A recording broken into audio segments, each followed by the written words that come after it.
Beneath the green grass and rose bushes, police would uncover a truth that had been buried for decades. Not one, not two, but 12 missing persons.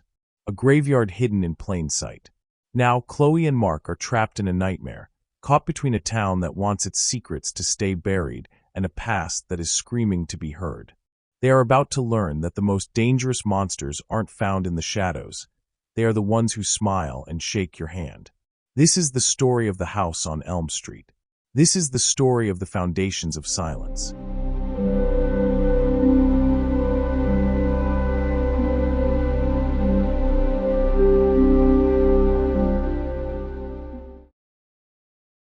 The key was cold and heavy in Chloe Davidson's hand, an antique iron thing that felt less like a tool and more like a relic. It was the key to their future. She shared a look with her husband, Mark. His face lit up with a boyish excitement that made her heart squeeze. After 2 years of cramped city apartment living, saving every spare dollar, this was it. Their dream. Every town has a house like this. The one on the corner with too many shadows, the one the kids dare each other to approach on a dare. In Oakhaven, it was the old Victorian on Elm Street. For Chloe and Mark Davidson, it was a miracle they could afford. The real estate agent, Brenda, a woman with a helmet of blonde hair and a smile that didn't quite reach her eyes, jiggled the doorknob. "Sticks a little in the humidity," she chirped. Full of character, the original hardware throughout. The door swung inward with a groan that was more sigh than complaint. Sunlight, thick with dust motes, streamed through the large bay window, illuminating the empty living room. The air was still and carried the faint, sweet smell of old wood and disuse. "Oh, Mark," Chloe breathed, stepping across the threshold. Her voice echoed slightly. "It's perfect." Mark wrapped his arms around her from behind, resting his chin on her head. "All ours. No more listening to the neighbors argue through the walls. Room for a dog. Room for everything." They spent the next hour wandering through the rooms, their footsteps echoing on the hardwood floors. They argued playfully about which room would be the nursery, eventually agreeing the one with the morning sun was best. They pictured Christmases, birthdays, a life unfolding within these walls. Brenda followed them, her high heels clicking a precise rhythm. The previous owner, Mr. Gable, was a very private man. Lived here alone for, 50 years? No family. Kept to himself. The place needs some love, but the foundation is solid as a rock. There was something in her tone, a rehearsed quality, as if she'd said this many times before. When Chloe mentioned the stunning price, Brenda's smile tightened another degree. "Well, it's been on the market a while. A lot of folks these days want something new, something easier. They don't appreciate the history." The tour ended in the sprawling backyard. It was wilder than the front, a tangle of overgrown rose bushes and ancient oak trees whose branches cast deep, shifting shadows. At the very back, near a crumbling stone wall, the earth was unusually flat and bare, as if nothing had ever grown there. "Big project," Mark said, clapping his hands together, already envisioning a patio, a grill, a future of summer barbecues. "This is going to be amazing." Their dog, Rex, a gangly rescue mutt they'd just adopted, had been nervously sniffing around the perimeter of the house. When Mark called him to explore the yard, the dog froze. His ears flattened against his skull, and a low, uncertain whine rumbled in his chest. He refused to set paw on the grass, pacing back and forth on the deck as if an invisible fence held him at bay. "Weirdo," Mark laughed, ruffling the dog's fur. "Probably just smells a possum." Chloe watched Rex, a tiny knot of unease tightening in her stomach. Animals sense things people couldn't. The move was a chaos of cardboard boxes and pizza. By nightfall, they were exhausted, surrounded by towers of their belongings in the living room. The house felt different in the dark. The familiar shadows of their apartment were replaced by strange, elongated shapes. Every creak of the old settling timber sounded like a footstep. Of light, the rest of the house is swallowed by darkness. "It's just the house saying hello," Mark said, yawning. "Telling us its stories." "Let's hope they're happy stories," Chloe replied, trying to sound light. She was woken a few hours later by a sudden, biting cold. She was alone in bed. The digital clock read 3:17 a.m. The cold wasn't general. It was a specific, icy patch right beside her, as if a block of ice lay on the sheets. She reached out a hand. Nothing, yet the chill seeped into her skin. "Mark," she whispered into the dark. She found him not in the bathroom, but standing at the bedroom window, staring out into the blackness of the backyard. "Couldn't sleep," he said, his voice quiet. "I had the weirdest feeling, like someone was standing out there, watching the house." The next day, determined to claim the space, Mark decided to start taming the backyard. He bought a young apple tree sapling, a symbol of their new growth. He chose a spot near the stone wall, in the center of that curiously bare patch of earth. The sun was warm on his back as he drove the shovel into the soil. It was soft, yielding easily. He'd only dug a few inches when the blade hit something with a dull, hollow thud. Not a rock, something wooden. He grinned, thinking he'd found some old buried treasure. A time capsule, maybe. He worked the shovel around the edges, prying the small, rotten box loose from the earth's grip. It wasn't a box. It was too small, too intricately shaped. He brushed the damp soil away. In his palm lay a tarnished silver locket, caked in mud, its chain broken. His heart beating with a strange excitement, he fumbled with the tiny clasp. It sprang open. Inside, protected by the tight seal, was a black and white photograph of a young woman with light eyes and a shy, hopeful smile. A face neither he nor Chloe had ever seen. From the back door, Chloe called out, "Find anything good?" Mark didn't answer. He just stared at the woman's photo, the bright sun suddenly feeling cold on the back of his neck.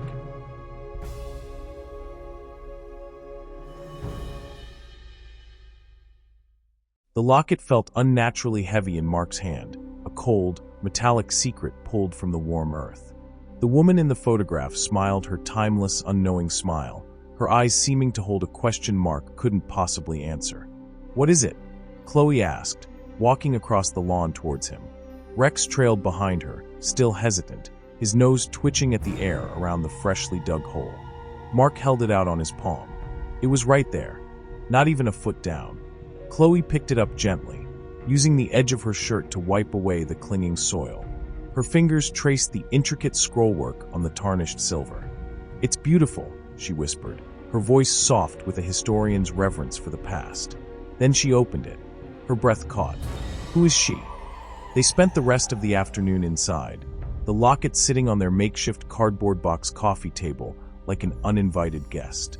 The joy of the new house had been muted, replaced by a low hum of curiosity and unease. "It has to be from the previous owner, right?" Mark reasoned, trying to dispel the strange atmosphere. "Mr. Gable. Maybe it was his wife's? Or his mother's?" Chloe, a freelance journalist whose mind was wired to find patterns, wasn't so sure. A man who lived alone for 50 years? It seems like a sentimental thing to keep. And why bury it? And why there? She glanced out the window at the specific, bare patch of earth. The next day, they decided to take it to the one place that might have answers, the Oakhaven Sheriff's Department. The department was a small, brick building that looked more like a post office.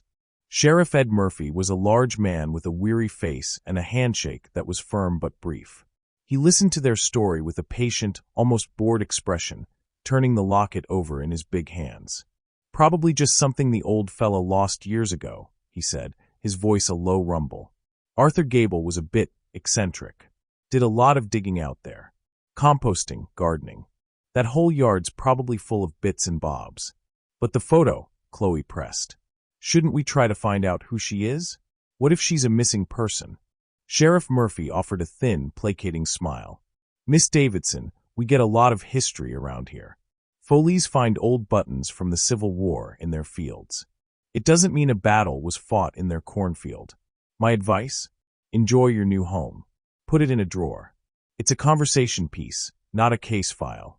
They left feeling dismissed and slightly foolish. The sheriff's explanation was logical, comfortable. They tried to accept it. But the house itself seemed to resist their comfort. That night, the cold spot returned in their bed. Rex, who had finally settled on a dog bed in the corner, suddenly woke up and growled, low and deep, at the closed bedroom door. There was nothing there. The following afternoon, Rex was finally venturing into the yard, though he stuck close to the deck. He began digging with sudden fervor near the rose bushes, sending dirt flying behind him. "Rex, no. Bad dog. Chloe called, hurrying over to stop him. But as she reached him, he pulled his head from the hole, something small and white clenched in his jaws. He dropped it at her feet, wagging his tail, proud of his prize. It wasn't a stick or a toy. It was a bone, too long and slender to be from a chicken, too small to be from a deer. The end was knobby, unmistakably a joint, and nestled in the hollow of that joint was a tarnished, silver ring. Chloe's blood ran cold. She stumbled back, her hand flying to her mouth. This time, Sheriff Murphy did not look bored. He stood in their backyard, his hat in his hands, staring at the small evidence marker placed next to the hole Rex had dug. His expression was grim, all traces of his earlier folksy dismissal gone. "You're sure you didn't put that there?" he asked, his voice quiet and serious. "What? No." Mark's voice was tight with indignation and fear. "Our dog dug it up, just like we told you." A county forensic anthropologist had been called in. Dr. Irene Lowry was a small, sharp-eyed woman who didn't waste words. She bagged the bone and the ring with meticulous care. "Human proximal phalanx," she said matter-of-factly, answering their unasked question. "A finger bone. The ring likely inhibited decomposition. We'll need to excavate this area." Immediately, the mood in Oakhaven shifted overnight. The story made the local paper, then the state news. The dream home discovery turned into the Oakhaven Boneyard.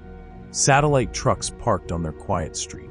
Reporters stood in front of their house, speaking in somber tones into cameras. Their neighbors, who had once offered hesitant waves, now averted their eyes. Curtains twitched shut as they walked by. The town's friendly facade had cracked, revealing a deep, nervous suspicion beneath. The ground-penetrating radar unit arrived on a flatbed truck.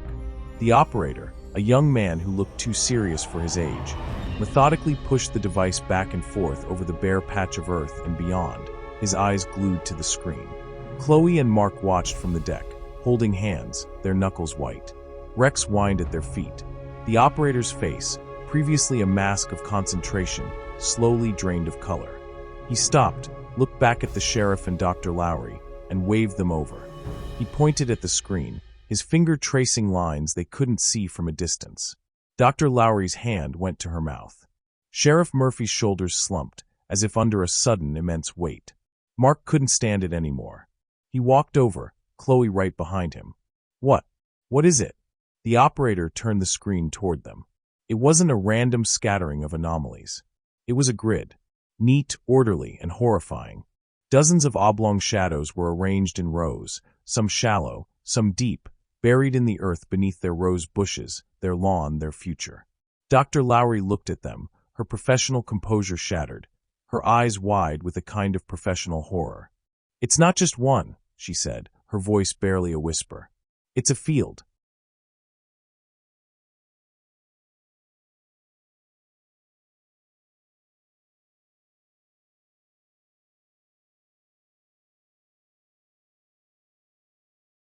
The word field hung in the air, sucking the sound from the world.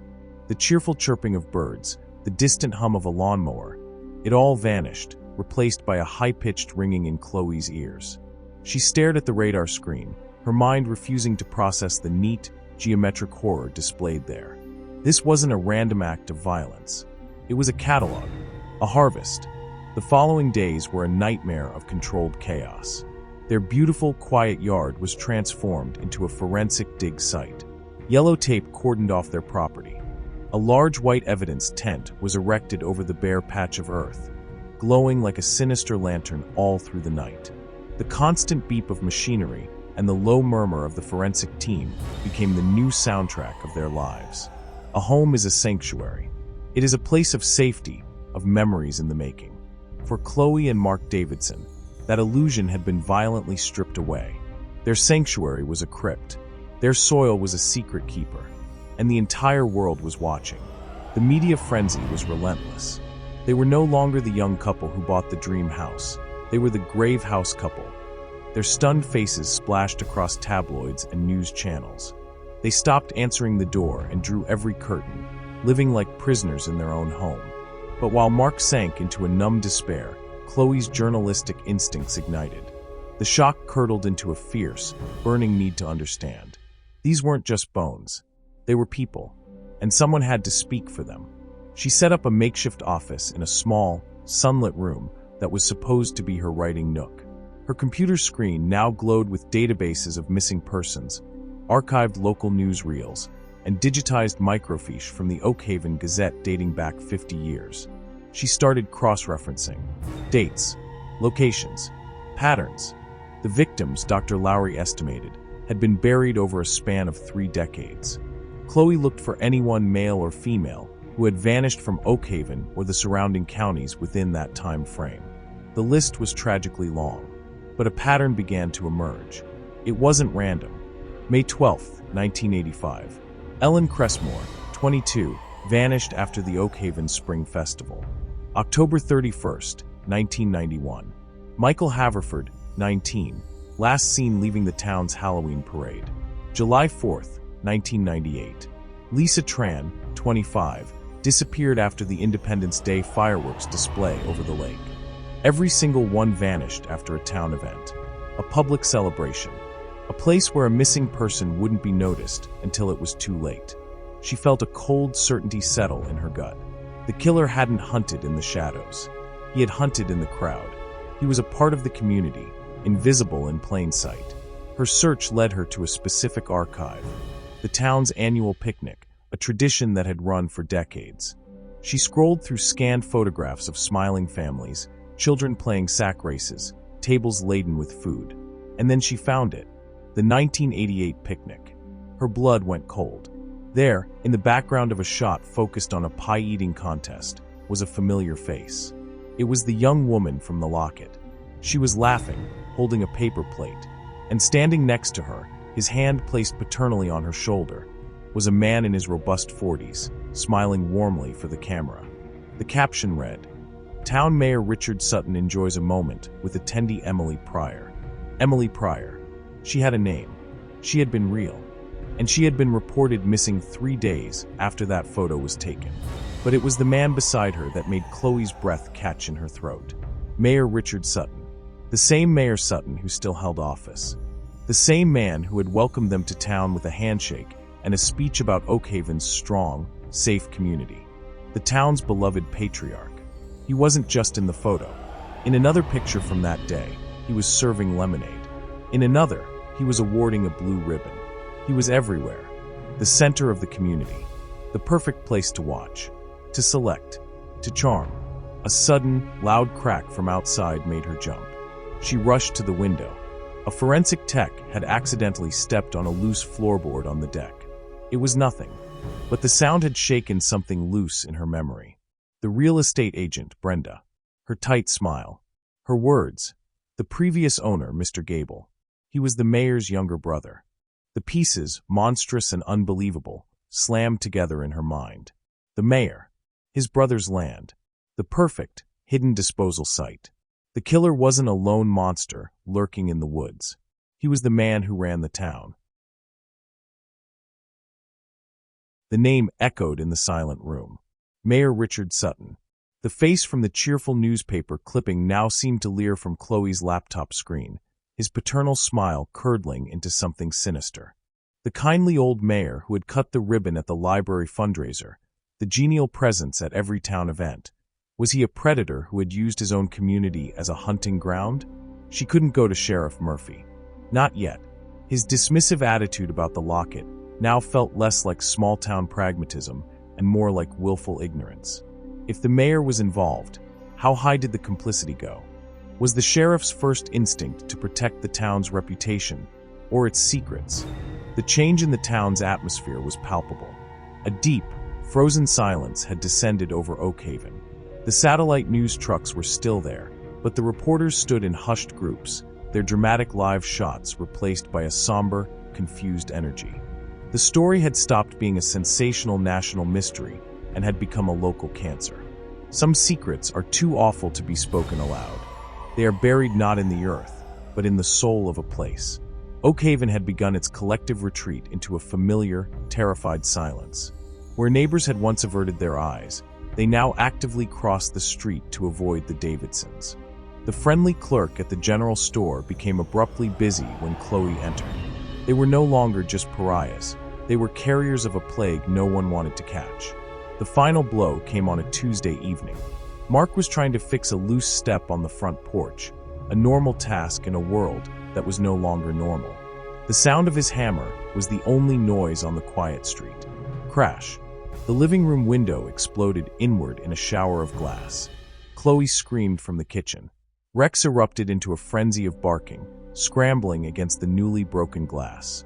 There, lying amidst the shards on their hardwood floor, was a large rock. Tied around it with coarse twine was a note. Mark, his face pale with shock, untied it with trembling hands. The message was printed in blunt, block letters, cut from a magazine. Stop digging. It wasn't just a warning. It was an admission. They were on the right track, and someone was terrified of what they might find next. They called the sheriff. Ed Murphy arrived, his expression grim as he bagged the rock and the note. He took their statement, but the energy was different. He didn't meet their eyes. Probably just kids, he muttered, but the words rang hollow. Scared by all the commotion. I'll have a car drive-by tonight.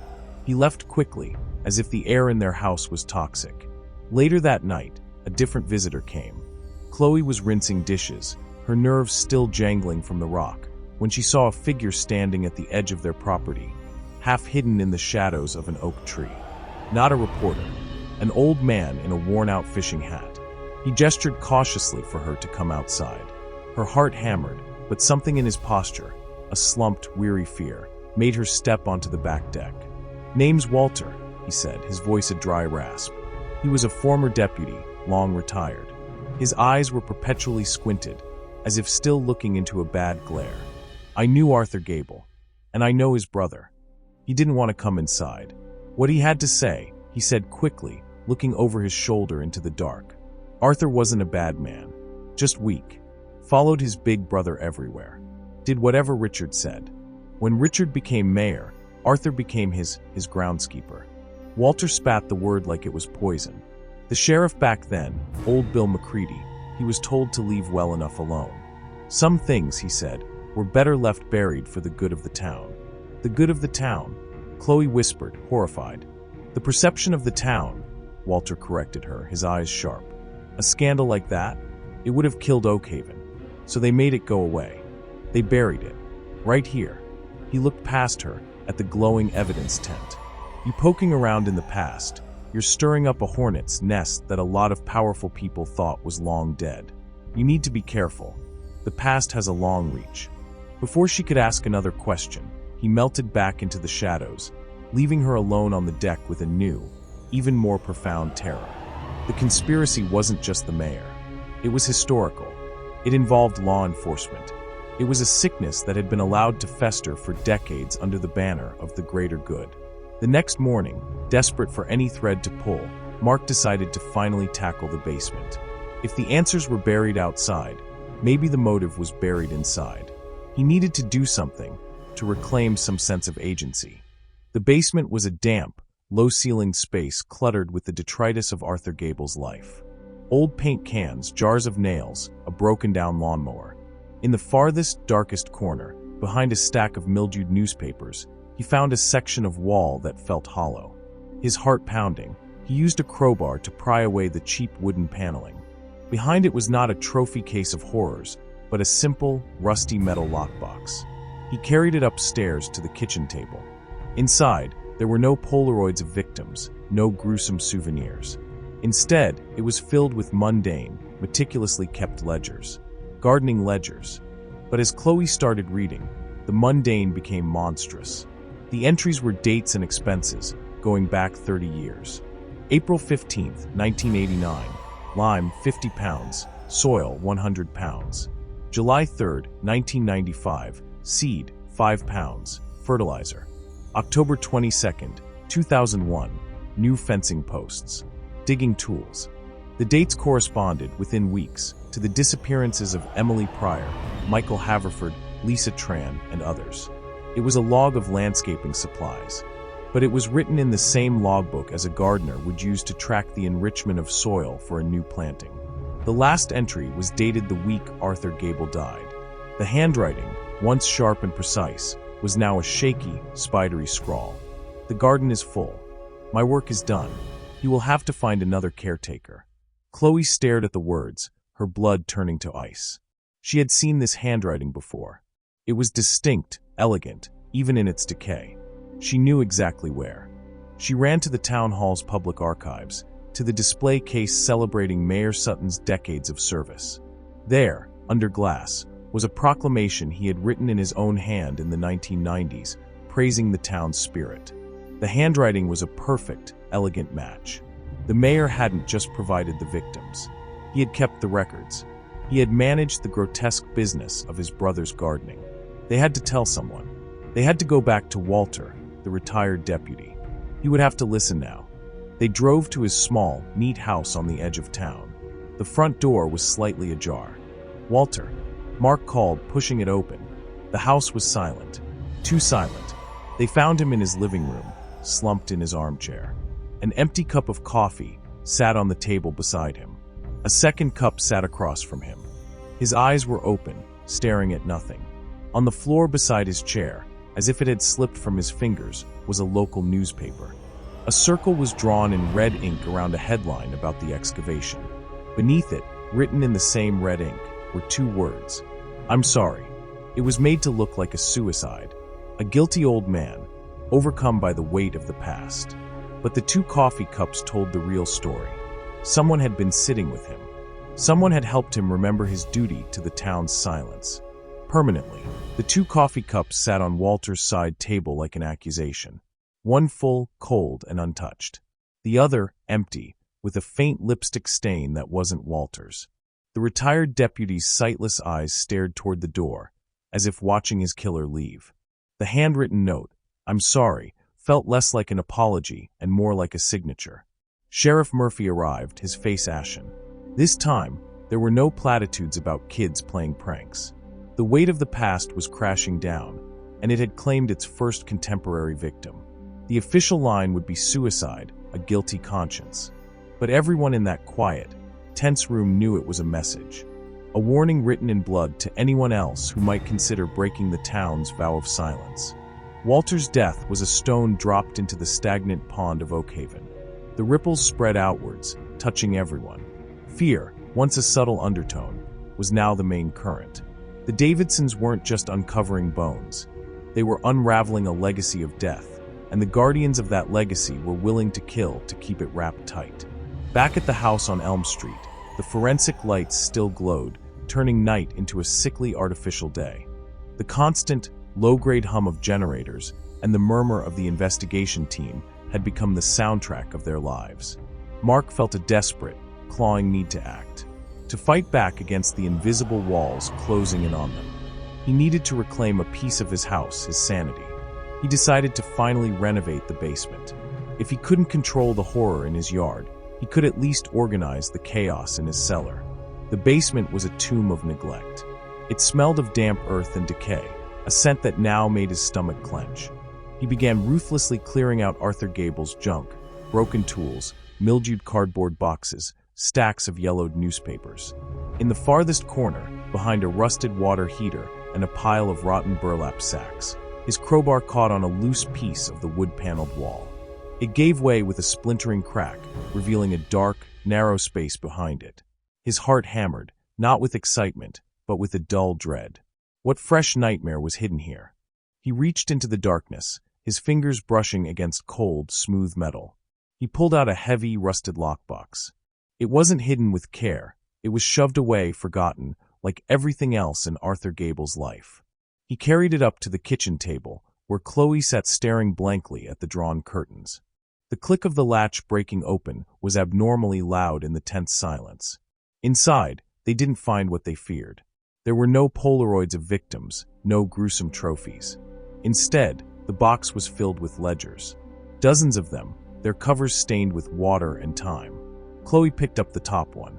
It was labeled simply, Garden Log, 1985. She opened it. The pages were filled with meticulous, elegant handwriting. It was a record of expenses, notes, and observations. But it wasn't for a flower garden. April 12, 1985. Soil amendment required. Lime delivery scheduled. Depth 6 feet. July 22, 1985. New rose bushes planted near the wall. They should bloom beautifully next season. October 30th, 1985. Pre-winter mulching completed. The bed is secure. The entries were mundane. Chillingly so. They read like any dedicated gardener's journal. But then Chloe turned the page. The date was May 13th, 1985. The day after Ellen Crestmore vanished after the spring festival. The entry read, planted new white azalea near the north corner. Requires acidic soil. Added peat moss. Deep root system. A photo fell from the ledger. It was a clipping from the Oakhaven Gazette. A smiling photo of Ellen Crestmore under the headline, Local Woman Missing. They went through another ledger. 1991. An entry dated November 1st. Planted a young oak sapling. Strong, but requires staking. Hope it takes root. Michael Haverford had vanished on October 31st. It was all there. A decades-long log of murder disguised as horticulture. The planting dates correlated perfectly with the disappearances. The soil amendments were the lime used to accelerate decomposition. The new trees and rose bushes were the headstones for his brother's victims. The last ledger was for the current year. The entry stopped abruptly 3 months ago. The handwriting, once precise and flowing, had become a shaky, spidery scrawl. The final entry was dated the week Arthur Gable died. The garden is full. My work is done. You will have to find another caretaker. Chloe stared at the words, her blood turning to ice. She had seen this handwriting before. It was distinct, elegant, even in its decay. She knew exactly where. She ran to the town hall's public archives, to the display case celebrating Mayor Sutton's decades of service. There, under glass, was a proclamation he had written in his own hand in the 1990s, praising the town's spirit.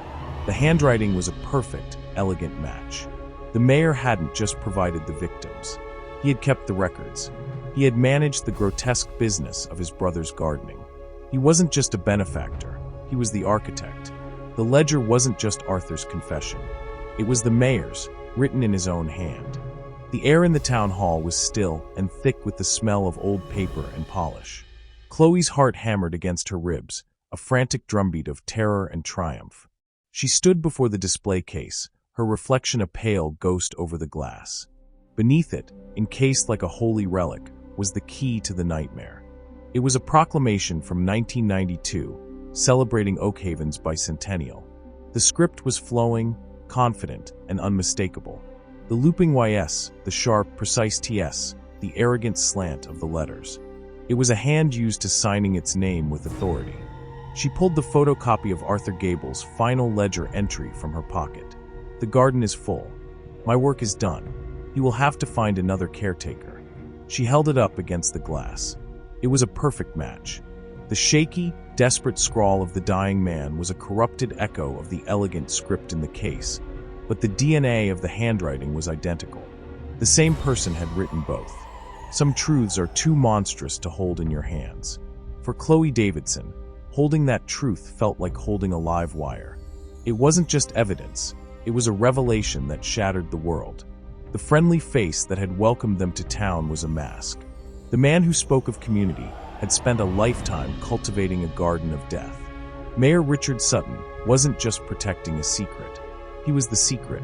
She fumbled for her phone, her fingers numb with adrenaline. She had to call Mark. She had to call the sheriff. She had to. Find something interesting, dear? The voice was calm, avuncular. It came from behind her, and it froze the blood in her veins. Chloe slowly turned. Mayor Sutton stood there, smiling his familiar, benevolent smile. He was holding 2 styrofoam cups of coffee. He held one out to her. "You look like you could use this," he said, his eyes twinkling. They didn't glance at the display case. They didn't need to. He knew exactly what she was looking at. I was just learning about the town's history," Chloe stammered, her voice thin.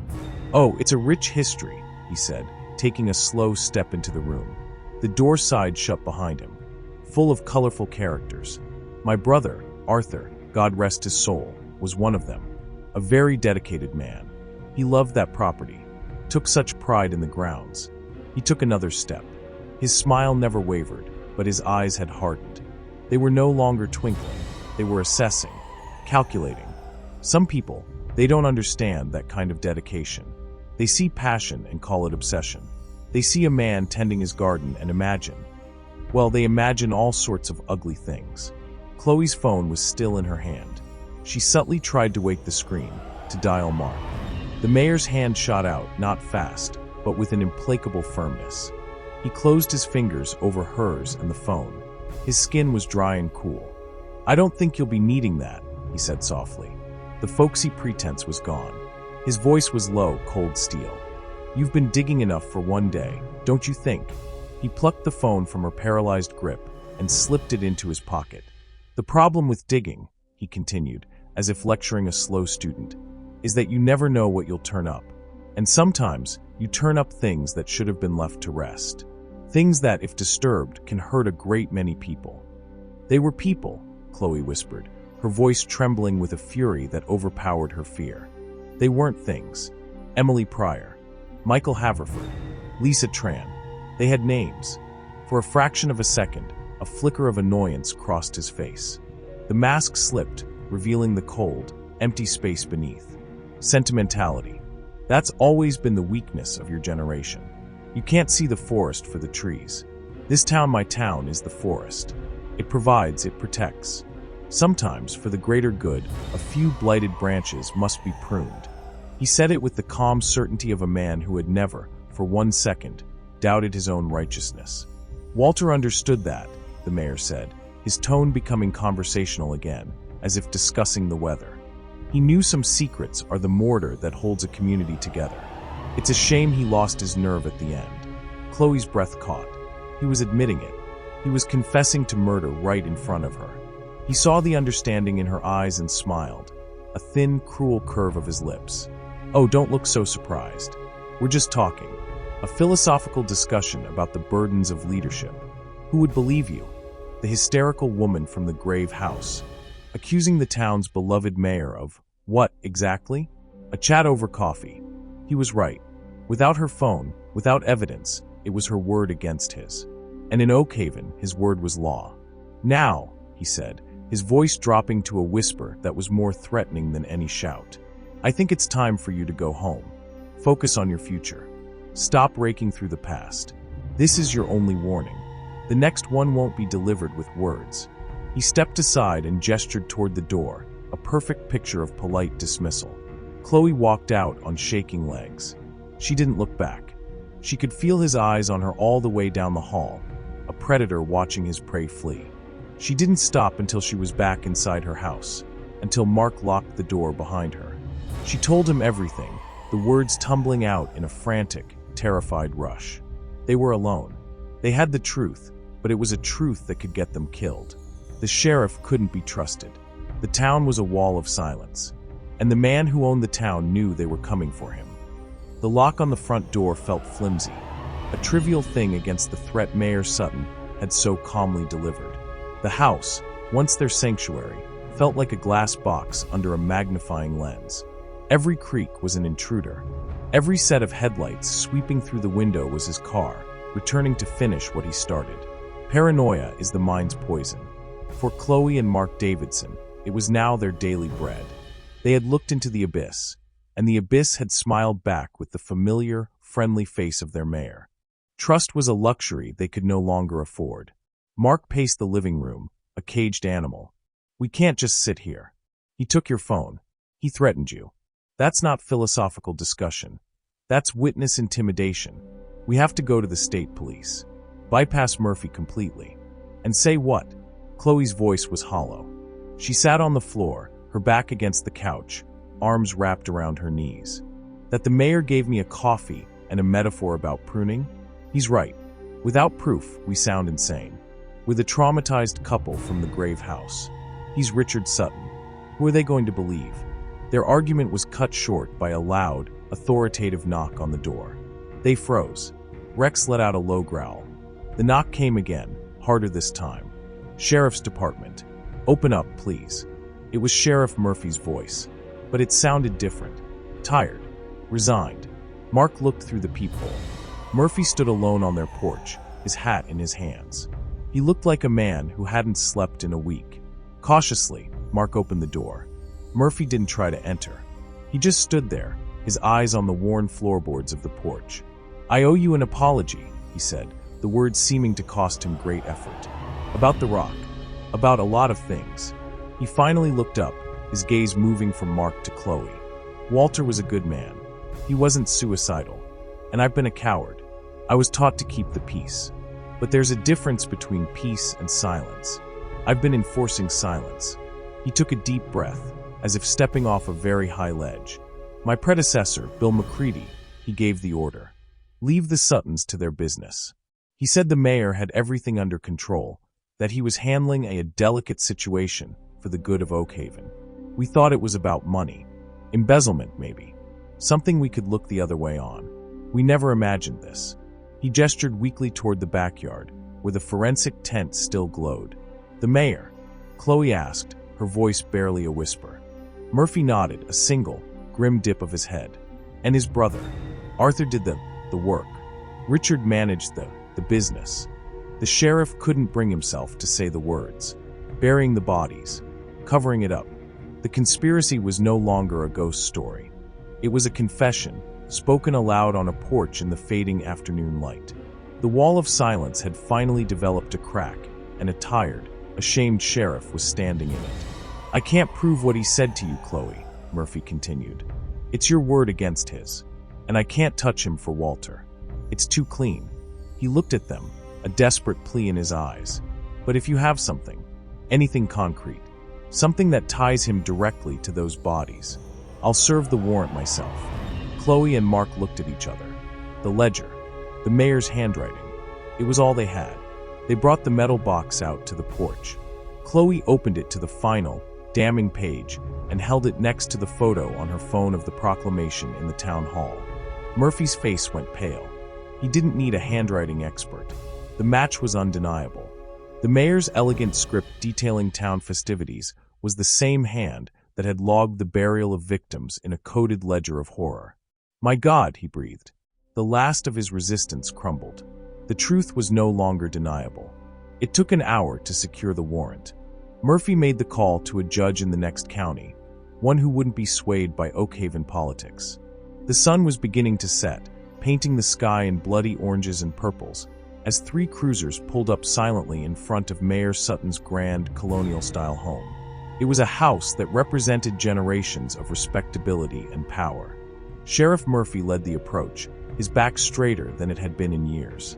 Chloe and Mark watched from their car down the street, their hearts in their throats. This was it. The end. Murphy knocked. The door was answered not by the mayor, but by his wife, Eleanor, her face a mask of confused worry. "We need to speak with Richard, Eleanor," Murphy said, his voice firm. "He's in his study," she said, stepping aside, her hand fluttering to her throat. The sheriff and 2 deputies moved through the impeccably decorated home to the polished oak door of the mayor's study. Murphy didn't knock. He opened it. The study was empty. The large, leather-topped desk was clean. A single, fine bourbon glass sat on a coaster, empty. The computer was gone. On the desk, centered perfectly, was a tourist map of the town of Oakhaven. Their house on Elm Street was circled in thick, red marker. The mayor was gone. He'd been tipped off. He'd fled. But he'd left a final message. He wasn't running. He was coming for them. The empty study was a louder accusation than any confession. The single, circled map on the desk was a declaration of war. Mayor Sutton wasn't hiding. He was telling them exactly where the final act would play out. A cornered animal is the most dangerous kind.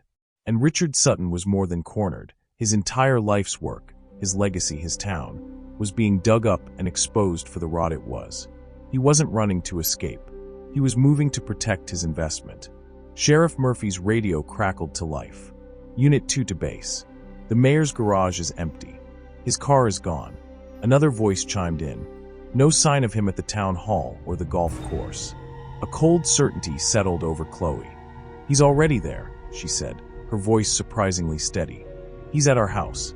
The cruisers tore through the quiet streets of Oakhaven, sirens cutting through the evening air. As they skidded to a halt in front of the Victorian on Elm Street, the scene was deceptively peaceful. The forensic team had left for the night. The only light came from the moon and the lonely street lamps. But the back gate was swinging open. Murphy drew his weapon, signaling his deputies to flank the house. Chloe and Mark followed, their fear now a sharp, focused adrenaline. They found him in the backyard. Mayor Richard Sutton stood in the middle of the excavation site, amidst the open pits and mounds of disturbed earth. He was still wearing his crisp dress shirt and slacks, but they were smudged with dirt. In his hand, he held a red gasoline can. He was pouring a glugging stream of it along the foundation of the house, his movements calm, methodical, like a gardener watering his plants. He didn't look up as they approached. "I told you to stop digging," he said, his voice conversational, as if they'd just interrupted a quiet evening of yard work. "This is what happens when you don't listen. The blight spreads. It has to be purified, burned out." "Richard, put the can down," Sheriff Murphy commanded, his service pistol aimed, his voice tight. The mayor finally turned. In the moonlight, his face was a mask of serene madness. There was no anger, no panic. Only a twisted, paternal disappointment. "You too, Ed? After all this time? You're going to help them destroy this town? For what? For a few forgotten nobodies." "They weren't nobodies," Chloe shouted, the words ripped from her. "They had names. They had lives. You don't get to erase them." He smiled, a chilling, pitying expression. "I'm not erasing them, child. I'm finally putting things right. This place, this beautiful, terrible garden, it's the source of the infection. Once it's gone, the town can heal. We can forget. We can be whole again." He raised the can, ready to douse the porch. "He's not going to run," Mark whispered, horror dawning. "He's going to make us watch him burn it all down. The evidence, the house, everything." It was then that Rex, who had been hiding inside, let out a frantic bark from the back door. The sound broke the mayor's eerie concentration. His head snapped toward the house. In that split second, Mark moved. He didn't charge the mayor. He ran for the spigot on the side of the house and yanked the hose free. The mayor saw him and laughed, a dry, hollow sound. "You think a little water will stop this? The truth burns, boy. It always has." He struck a match. The world seemed to slow down. The match flared in the darkness, a tiny, dancing star of annihilation. Sheriff Murphy shouted an "oh," but he couldn't fire. The mayor was standing too close to the gasoline-soaked foundation. A single spark from a ricochet would ignite it all. The match left the mayor's fingers, tumbling end over end in a graceful, deadly arc toward the ground. But it never landed. A jet of water, hard and precise, shot from the nozzle in Mark's hand. It intercepted the match in midair, extinguishing it with a sharp hiss. The sudden, mundane act of it, the garden hose, the most ordinary of things, was so shocking it froze everyone for a heartbeat. The mayor stared, his expression of serene certainty finally cracking into raw, incandescent fury. His perfect, purifying fire had been defeated by a 30-foot length of rubber and plastic. With a roar of rage, he lunged not at Mark, but at Chloe, the source of the words, the one who had refused to be silent. It was his final, fatal mistake. The distraction gave Sheriff Murphy a clean shot. The crack of the pistol was enormously loud in the quiet night. The mayor stumbled, a look of profound surprise on his face. He dropped the gasoline can, clutching his leg. He fell to his knees in the dirt of his own making, amidst the graves he had filled. The struggle was over. The harvest was ended. Deputies rushed forward, swarming him, cuffing his hands behind his back. He didn't fight them. He just knelt there, head bowed, breathing raggedly. A king toppled in his ruined kingdom. As they hauled him to his feet, he lifted his head. His eyes, burning with a hate that would outlive him, found Chloe's. "You can remove the gardener," he spat, blood flecking his lips. "But the soil will always remember. This place will always be mine." They led him away, past the open graves, through the gate, and into the back of a squad car. The flashing lights painted the house in pulses of blue and red. Chloe and Mark stood together, watching him go. The nightmare was over. But the mayor's last words hung in the air, a curse seeping into the very ground beneath their feet. The truth was out. The monster was caught. But the house on Elm Street would never just be a house again. The silence that fell over the property after the sirens faded was heavier than any that had come before. It was not a peaceful quiet, but the stunned, ringing aftermath of her explosion. The air still carried the acrid scent of gasoline and the faint, metallic tang of blood. The backyard, bathed in the cool glow of the moon and the distant streetlights, looked like a battlefield.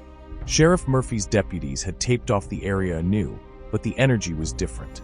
The forensics team would return at first light, but now their work had a new purpose. Not just to identify the lost, but to build an ironclad case against the most powerful man Oakhaven had ever known. Some victories feel like defeats. The monster had been captured, his reign of terror ended. But the cost was etched into the very soil, into the splintered wood of the porch, into the exhausted, hollow faces of the young couple who had only wanted a home. The following days were a blur of statements, evidence logs, and the relentless, low hum of media attention that had now reached a fever pitch. The story was no longer just a macabre mystery, it was a national scandal. The mayor and the murder garden splashed across every headline.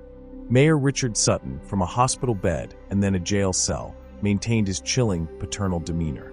He spoke of difficult choices and preserving the heart of the community, never admitting guilt, only a burdensome duty. His lawyers began building a defense of insanity, hoping to plant him in a different kind of institution, one with softer walls than a prison. But the ledger, his own handwriting meticulously detailing his crimes, was an anchor that would sink any defense. He would die behind bars. The town of Oakhaven went into a period of deep, shameful mourning. The facade of the perfect community was shattered, and what was revealed underneath was ugly and raw. There were resignations from the town council. Sheriff Murphy, though hailed as a hero for making the arrest, carried the weight of his decades of silence like a chain around his neck. Through it all, Chloe and Mark drifted through their house like ghosts. They couldn't sleep. The cold spots returned, more frequent now, as if the unveiling of the truth had stirred the very air. Rex would often stand at the back door and whine, refusing to go out. They had gotten what they wanted.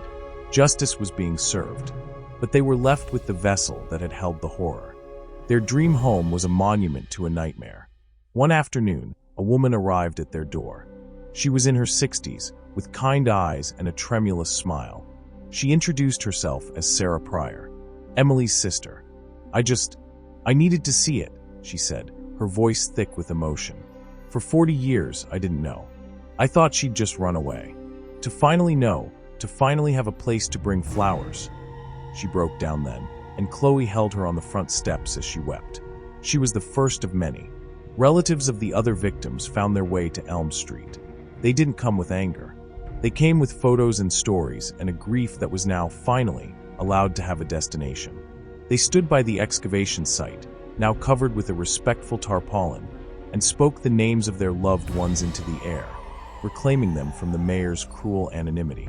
The house had been a tomb. Now it was becoming a shrine, a place of pilgrimage for the grieving, and Chloe and Mark were its reluctant keepers. They faced a choice that had no right answer. They could sell. They could walk away, try to forget, and leave the house's dark history to someone else. The murder house discount would be substantial, but they could be free. Or they could stay. One evening, as the sun set, painting the sky in gentle pastels, they stood together in the backyard. The forensic markers were gone. The earth was still raw, but the horror had been leached from it, replaced by a profound, aching sadness. He said the soil would always remember, Mark said quietly, repeating the mayor's curse. He was wrong, Chloe replied, her voice firm for the first time in weeks. She knelt down and picked up a handful of dirt. It was just dirt. It didn't hold evil. It held memory. It's not his to remember. It's theirs. Emily's. Michael's. Lisa's. All of them. She looked up at the house. Its windows reflected the setting sun, making it look like it was on fire from within. But it was a warm fire. A welcoming one. If we leave, he wins, she said. The story ends with his violence, his corruption. It ends with the garden he planted. But if we stay, we can change the story. We can make it about them. About their lives, not their deaths. Mark looked at her, at the determined set of her jaw, and he knew she was right. Running was the easy choice. Staying and healing was the brave one. The final scene was not one of dramatic closure, but of quiet beginning. A small, simple memorial stone was placed near the old stone wall, away from the excavation sites. It didn't list names. It just read, "For the taken. May you finally rest." Chloe placed a single white flower on the grass in front of it. The house on Elm Street was quiet, but the silence now was different. It was a silence of peace, hard-won and fragile. It was the sound of a nightmare ending and the long, slow work of healing beginning. A year passed. The seasons turned over Oakhaven like a slow, healing breath. Autumn painted the oak trees in fiery hues. Winter laid a quiet blanket of snow over the raw earth in the backyard, and spring arrived with a stubborn, tender green, pushing through the scars. The grave house was no longer front-page news. The national media had moved on, leaving the town to its long, painful reckoning. Mayor Richard Sutton's trial was a grim, procedural affair, his defense of civic duty warped by grief, crumbling against the forensic mountain of evidence and his own damning ledger. He was sentenced to life in a maximum security prison, a caged king whose kingdom had finally rejected him. Time does not erase the past. It layers over it. The people of Oakhaven learned to speak of the unspeakable, to look their history in the eye. The silence had been broken, and in its place grew a weary, hard-won honesty. For Chloe and Mark Davidson, the year was measured in small, deliberate acts of reclamation. They did not try to erase what had happened. Instead, they wove it into the fabric of their lives, acknowledging the darkness to better appreciate the light. They hired a landscaper, a woman from the next town over who asked no questions, and together, they designed a new garden, not to hide the past, but to transform it. They planted a grove of flowering dogwoods where the excavation pits had been. They built a simple, graceful pergola over a new stone patio, a place for life and gatherings, not for secrecy. And they always left the small, flat patch near the stone wall untouched. The site of the first locket, the first shudder of the nightmare, was now a wildflower meadow. Butterflies danced over the blooms where Rex had once whined in fear. The house itself slowly shed its oppressive atmosphere. The cold spots vanished. The echoes felt like just echoes. They painted the rooms in warm, bright colors. They finally unpacked the last of the boxes, hanging pictures on the walls, filling the space with the noise of their future. One afternoon, a package arrived with no return address. Inside, carefully wrapped in tissue paper, was a small, beautifully crafted model of their Victorian house, carved from dark cherry wood. A note was tucked inside. For the new caretakers, thank you for tending the garden better than we did. The McCready family. It was from the former sheriff's son.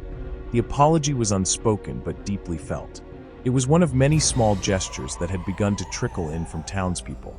A pie left on the porch, a wave from a passing car that was no longer wary, but grateful. The community was not embracing them as heroes. That would have been too much, but they were accepting them as neighbors. They had shared a trauma, and now they were sharing the recovery. On the anniversary of their moving-in day, Chloe and Mark held a small gathering. It wasn't a party. It was a wake and a baptism.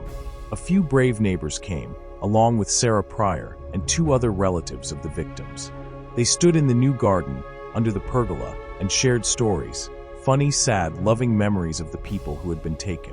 They spoke the names aloud into the air, and the house listened, and the soil remembered, but now with sorrow, not with sin. The past was not gone. It was a foundation, as all pasts are. But the Davidsons had chosen to build something new upon it. Not a fortress to keep the world out, but a sanctuary to let life in. That night, after everyone had left, Chloe sat on the back steps. Rex lay at her feet, his tail thumping contentedly against the wood. He no longer feared the yard.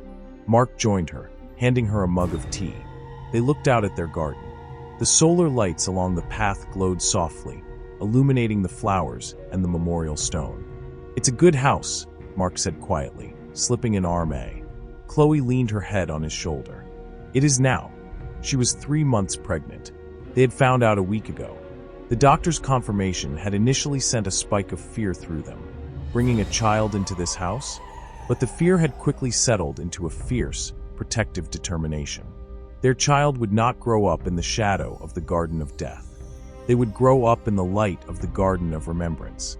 They would know the story, not as a horror to be feared, but as a lesson in resilience, in justice, and in the enduring strength of love over evil.